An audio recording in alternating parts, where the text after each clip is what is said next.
जंगल में लाता।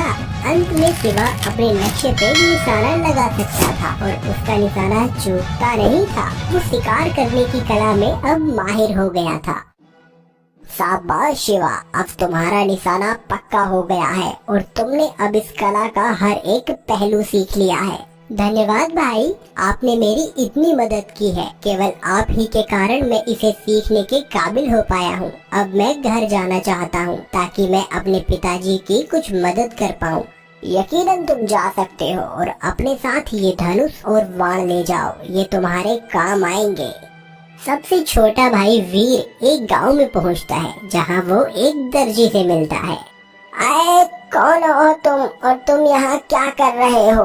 मेरा नाम वीर है और मैं आया हूँ ताकि मैं कोई व्यवसाय सीख सकूं। ठीक है, मुझे बताओ, क्या तुम दर्जी बनने के इच्छुक हो? मैं तुम्हें सिखा सकता हूँ। बेशक, क्यों नहीं, मैं जरूर सीखना चाहूँगा। वीर दर्जी के घर में रहने लगा। अपने पूरे मन से दर्जी वीर को सिलाई की कला सिखाने लगा। वो वीर को इस काम की सारी बारीकियां सिखाता है। वो वीर को सिखाता है सुई में धागा कैसे डाले। जैसे जैसे समय बीतता गया, वीर दर्जी का काम बखूबी सीख गया। दर्जी वीर की मेहनत और वफादारी से बहुत खुश था। जब वीर जाने लगा तब दर्जी ने उसे सुई और धागा दिया और उससे कहा, मैं तुम्हारे काम से बहुत खुश हूँ। ये लो सुई और धागा, तुम इसे ऊन की तरह नरम रखो और लोहे की तरह मजबूत। फिर तुम कुछ भी कर सकते हो। तुम जब इससे कपड़ा सिलोगे तो उसमें लगे जोड़ को कोई भी नहीं देख पाएगा। उधर भानुमति की तबीयत दिन पे दिन बिगड़ती जा रही थी।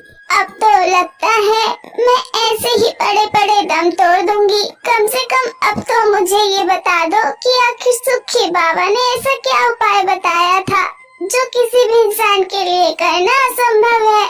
श्याम सिंह ने भी अब सुक्की बाबा की बात भानुमति को बतानी शुरू की। प्रणाम बाबा। बाबा, मैं पड़ोस के गांव माहुलबनी में रहता हूँ। मेरी पत्नी बहुत लंबे समय से बीमार चल रही है। मैंने बहुत से वैद्य हकीमों से उसका इलाज भी कराया, लेकिन वह स्वस्थ नहीं हो पाई। अब मेरी आखिरी उम्मीद बस आप ही हो। सुक्की बाबा के पास अद्भुत शक्तियाँ थीं। बाबा ने श्याम के बताने से पहले ही भानुमति की हालत के बारे में अपनी अद्भुत शक्तियों से सब पता लगा लिया था। देखो श्याम सिंह, इस दुनिया में हर समस्या के लिए एक समाधान उपलब्ध है। बस जरूरत है उस समाधान को खोजने की। बाबा, आप जल्दी से फिर मुझे उस समाधान को बताइए।